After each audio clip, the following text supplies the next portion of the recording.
of a pandemic. So we as funeral directors are experiencing something we've never experienced, ever. And then you throw this on top of it. Some people grieving the loss of a loved one are dealing with a major problem. They can't get a death certificate. Team coverage tonight, the impact on family members, funeral directors, and doctors. Plus, WRTV Investigates finds out why there's a holdup and what the plan is to fix the issue. We think we can do more, so I'm hoping as the supply gets added to, we'll get more. Right now, there is a limited supply of the COVID-19 vaccine in Indiana. We look into what this means for local clinics and underserved communities and what's being done to get the vaccine there. We spent a lifetime building something, and we weren't going to let this, put us under. The creative ways businesses are holding on to customers during the pandemic. And we highlight one owner who isn't just staying in business, but also giving back. The News at 6 starts now. And good evening and welcome into WRTV News at 6. I'm Mark Mullins. And I'm Amanda Starrentino. More than 3,000 Hoosiers are waiting for death certificates from the state of Indiana. It's a number continuing to grow as a new system slowly churns out these important documents while more and more deaths are being added to the back end. Working for you with team coverage, finding out why people are not getting death certificates quickly and the impact this is having on everyone. We begin with WRTV's Alyssa Donovan. A new program in the state of Indiana is causing delays in the issuing of death certificates, and Hoosier families are the ones who are caught in the middle. My father was 88 years old, and he passed away after a long-term illness and developed some complications. And he passed away on December 10th of 2020. It's been more than a month, and Tim Pettigrew has yet to receive a death certificate for his father. It's been rather frustrating. And he's not alone. Christopher Rattan lost his dad in late December. Still no death certificate. I cannot get anything done until the death certificate is in my hand. And it is a nightmare. Their loved ones are two of more than 3,000 death certificates caught up in the backlog of a new system implemented at the beginning of the year. It's become quite catastrophic for all Hoosiers, really. Funeral director Nikel Dalton receives calls every day about the delay of the documents. Families depend on those to proceed with their business dealings after the loss of a loved one for insurance and other business matters. And after her funeral home in Martinsville had the busiest month of services on record. This is Chapel A. In December, we did 37 or 38. It's more than double of our normal call volume. She's waiting for close to 20 death certificates that are caught up in the system. Families going weeks without receiving the piece of paper, which is usually in hand just 3 to 4 days after someone has died. And the issue is snowballing. Without a death certificate, families cannot collect on insurance policies, which is often how funeral services are paid for. Small funeral homes in rural areas are really starting to panic. They've been a month without getting payment. Dalton says she's still waiting on payment for several services, but her bottom line is fine. It could be a problem if it went on too much longer. Right now, she's focused on helping families get their documents so they can tie up the loose ends on one of the most challenging times in their lives. I have a responsibility to serve my families, and death certificates are vital. I'm Alyssa Donovan, WRTV. Our team coverage continues tonight. WRTV Investigates is digging into why this delay is happening. Kara Kenny joins us now, and she's asking what is being done to address this widespread problem. When a loved one dies, this piece of paper, an Indiana certificate of death, is crucial for the family left to pick up the pieces. It's the legal record that they are, in fact, deceased, and families need these records to settle the affairs of their loved one. As simple as unlocking a bank account, maybe changing the title on a car, getting insurance proceeds, retirement proceeds. At the first of the year, Indiana launched a new birth and death record system called Drive, which is hosted by VitalCheck. The previous system was a decade old, and the new one is meant to offer more security and functionality. Andy Clayton, the executive director of the Indiana Funeral Directors Association, explains for the new system to work, Doctors, coroners, funeral directors all must be registered for them to authorize a death certificate. If one of them is missing, that's key to that particular record, the record can't go any further. And ultimately, who pays is who's your family. WRTV Investigates contacted the Indiana State Department of Health, who told us the main issue people are having is that some physicians who need to sign off on death certificates haven't registered for the system, something Clayton has seen as well. Doctors weren't registered in big numbers in the new system. In fact, only 27% of expected users have signed up for VitalCheck, including doctors, funeral directors, and coroners. We reached out to the Indiana State Medical Association, which represents doctors, and they told us through our e-newsletters, print publications, and via social media, we've shared information from the Indiana Department of Health informing member physicians about the state's new vital record system and encourage them to register. It's not yet clear how many Indiana doctors have yet to register for VitalCheck. Clayton says the delay is hurting the state's more than 600 funeral homes who are often paid by life insurance proceeds, which are held up without a death certificate. We're still way behind. So what is being done to fix this problem and help families get their death certificates? We asked State Health Commissioner Dr. Chris Box at the January 21st news conference. We are in the process right now of developing in the next day a process by which we will be able to work with our local health departments and our funeral directors across the state and be able to get those out in a more timely fashion. The Indiana State Department of Health says it's providing 24-hour support to physicians, funeral directors, and coroners who are having problems. And ISDH is working daily with VitalCheck to address issues as they're identified. The state has also offered multiple trainings since last summer to help physicians get registered and guide funeral directors and coroners through the process. We are going to do a full court press again with our partners at the Hospital Association to see if we can't do that, because that definitely is a delay.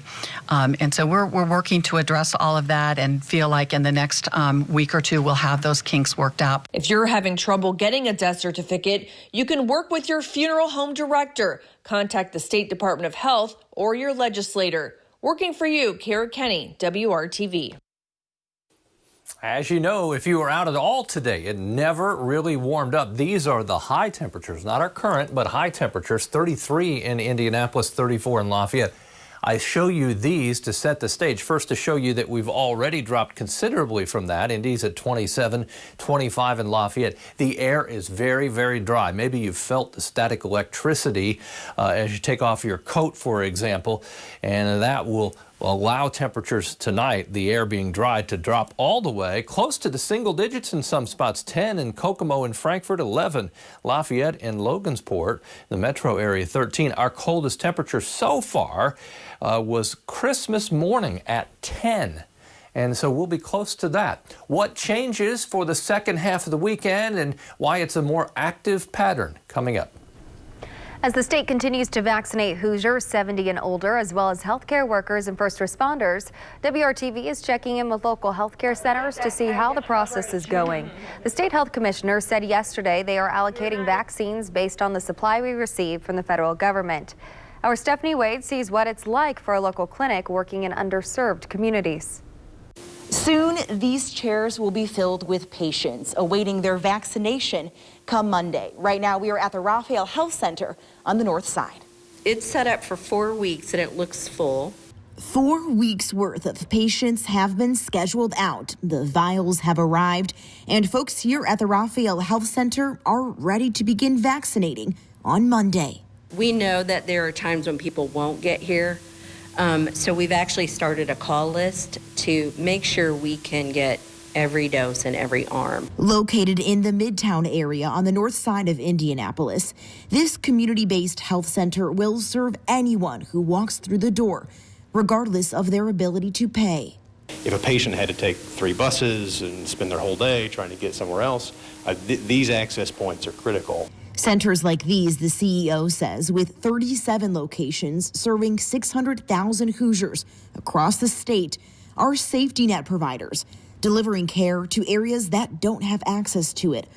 All the more important in the middle of a pandemic. The state's been intentional about saying, okay, we We recognize that there's going to be vaccine hesitancy, that there's difficulty in getting a message across to underserved communities, rural communities, minority communities, and health centers are that connection point. Again, kind of back to what the health center does.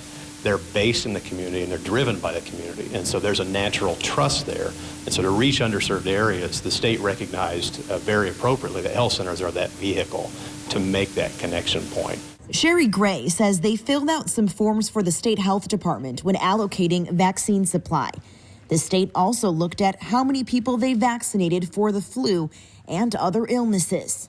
We think we can do more, so I'm hoping as the supply gets added to, we'll get more, but we get what we get and we just have to deal with it. That's an unknown for everybody. You just have no idea how much exists, right? The stockpile that was existing that doesn't exist.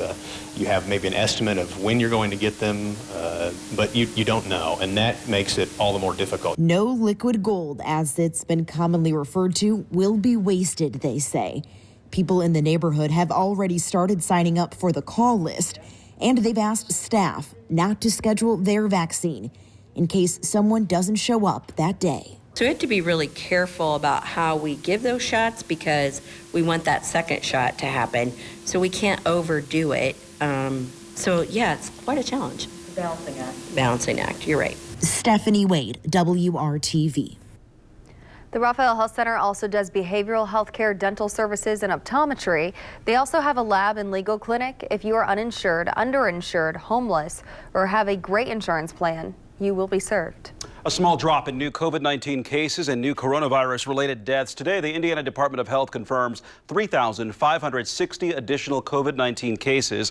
That's fewer new cases than yesterday. So far, a total of 605,426 Hoosiers have tested positive for the coronavirus. The State Department of Health also confirms 49 additional COVID-related deaths. 9,267 people in Indiana have died with the coronavirus since the pandemic started in March. The pandemic is hitting businesses hard, but one local owner is not just finding a way to stay open, but she is also giving back to others. Her unique story ahead. Big game in the Big Ten tonight as Purdue takes on the conference leaders. I'm Brad Brown. We're live at Mackey Arena, the Boilermakers in Michigan. We'll take a look at Friday night matchup coming up in sports.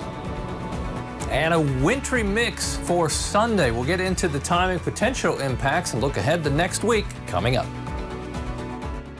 Floors to your home, that too.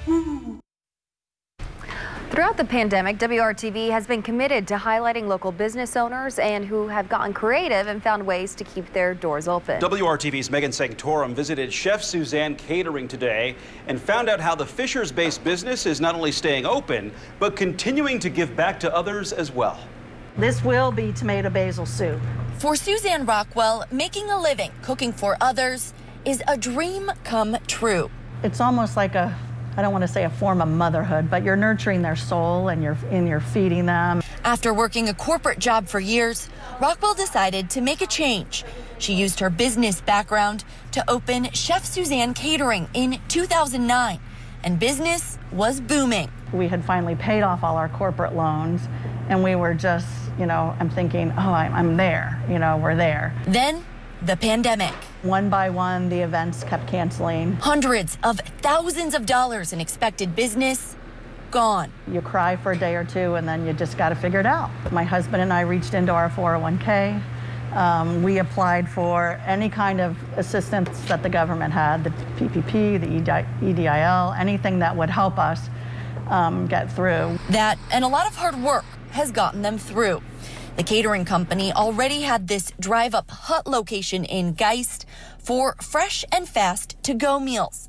That stayed busy, and in November, they opened a second hut, this one in Lawrence, behind the Harrison Center. We're just really fortunate that people continue to support us. And now, even her staff stepping up to support the business. Throughout the pandemic, she tells us she hasn't had to lay anyone off, and she's still doing a lot of charity work, including partnering with the Lawrence School District to donate meals to families in need. So this week, her staff decided to donate their time and run a spaghetti fundraiser. All of this so Rockwell can continue her mission to nurture souls through meals. People, especially the last several years, people have been upset and they don't get around the dinner table, they don't eat, and it's just a way of bringing everyone together and sharing your day. And we're all so busy that a lot of times, we forget that that's important. Working for you, Megan Sanctorum, WRTV. Thank you, Megan. Sunshine and a car wash go well together. Perfect day today, and you'll get another 24 hours before your car gets wet or a little dirty again as we get to Sunday. So if you did that, you've got some time. Okay, I think the most interesting time of the weekend forecast, no doubt, is the morning hours of Sunday. We'll have some morning snow, potentially with some freezing rain. Then as we get to the afternoon hours, we change what's left to rain. Then overnight into Monday morning, a wintry mix returns. You'll want to stay tuned to that forecast. Temperatures will be on the edge of the freezing mark on Sunday and on Monday. Temperatures are coolest tomorrow, but we're also dry with partly sunny skies, and then the wintry mix to deal with both Sunday and Monday mornings. Overnight low temperatures, coldest they've been since Christmas morning. As we wake up to 13 degrees tomorrow in Indianapolis. Outlying areas will be colder than that. 27 Sunday, and then Monday, when we have another push of moisture our way, the temperature very close to the freezing mark. That's for Indy. I think south of Indy it'll be above freezing. Let's first take a look at Sunday morning. There's the overnight push Saturday into Sunday. The blue represents some snow, the pink some freezing rain. This is all very light, and you see by the time we get to 9 a.m., starting to push into the southeastern half of the state, and then very light or ending during the afternoon. During the day tomorrow, though, we live in sunshine, partly to mostly sunny, just some mid to high level clouds increase, temperature of about 32.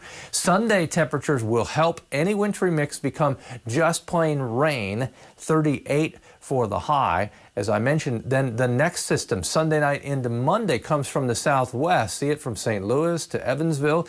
That will have deeper moisture, providing more rain to the south, freezing rain in central, and it may mix with some snow at times as well.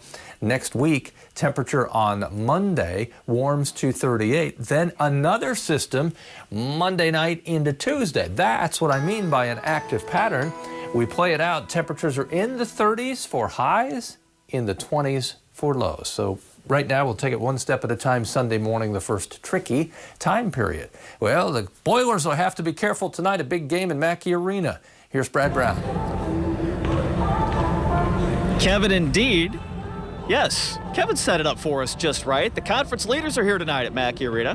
Brad Brown here with you live in West Lafayette. Purdue taking on Michigan. You can't help but think this place would have been electric here tonight with the paint crew and the band of 14,000 folks going here as it goes. There'll be about 100 people here tonight to see the Boilermakers take on Michigan. The Wolverines and the Boilers just left the practice court for warm-ups. They'll be set to go here for tip-off in a little over 45 minutes. Talking about Purdue, we go back to Tuesday night. A big win on the road for the Boilers as they went over to Ohio State and took down the Buckeyes after trailing for most of the second half. Defense really sparked the run to get Purdue back in it. Trevion Williams had a 16-point performance. Purdue got it within one possession. Down the stretch, though, they hit some big shots. Sasha Stefanovic made it his best half of the season. Purdue pulled even late. And then we showed you the big shot from freshman Jaden Ivey all week long. A three put him on top with 5 seconds to go. Third win over a ranked team for Purdue. They'll have a shot at another one here tonight. We just want to do everything we can, to prepare ourselves to, get that done. Obviously, we came close last year, and we didn't get the result that we wanted. But, obviously we want to kind of capitalize, on what we've been building these last couple games. What they've been building is a move toward fourth place in the Big Ten right now. A win tonight would put them in sole possession of second place. It's going to be tight down the stretch no matter what. If any one of these teams could pull away, solid chance there could be a 2 or a 3 seed in store when the NCAAs roll around in March. Now we got to talk about IU's win last night as well. At fourth-ranked Iowa, the phrase signature win is getting tossed around a lot. The Hoosiers were down by 9 with 12 minutes to go, but they held the Hawkeyes to just 2 field goals made the rest of the way. A huge run. Guys contributing off the bench. Trace Jackson-Davis continues to be great. He had 23 points, but a bunch of other guys got in on it as well. Rob Finney probably played his best game of the season with 18 points. Certainly wasn't perfect. IU got out-rebounded by 14. They missed 14 free throws, but a full week off to prepare for the game clearly paid off. Bottom line is we lost confidence in what we did well for a long part of the season. And, I thought, maybe it was the luck of the draw that we weren't able to play a game this weekend, but it gave us some extra time to address some things, work on some things, and I thought that showed tonight. Coming off the loss to Purdue, we're kind of a lost team. And so just getting our legs back under us, I think our defensive intensity was raised in practice, and coach was not allowing slippage in practice as well. So I thought that really transferred over to the game this last week of practice. IU's home against Rutgers coming up on Sunday. And, of course, a game like this tonight is going to go a long way. Start to play into seeding for the Big Ten tourney and, of course, eventually seeding for the NCAAs in March. So a big one here tonight for Purdue, and some big ones really coming up in the next couple of weeks ahead. We got a note from IndyCar to pass along here on this Friday. They're moving the season opening race in Barber Motorsports Park in Alabama back 1 week. So now April 18th will be the season opener. They're hoping to have fans for that event. The season will start with 3 straight weeks of racing now as St. Pete and a Texas doubleheader will follow the opener. And then the month of May will officially be here. The weekend of the 15th, the Grand Prix on the road course at IMS, and the countdown is on to the 105th running of the Indy 500, which is scheduled for May 30th. Time for another break. Back to wrap up the news at 6 next. .com. This is how cold it will be in the morning. Dry with some sunshine. That will help carry the temperature back to 32 for the high. Amanda, Mark. Thanks for joining us for WRTV News at 6. Up next is World News Tonight with David Muir, and then Amanda, Kevin, and I are back with you for the news at 7. We'll see you then.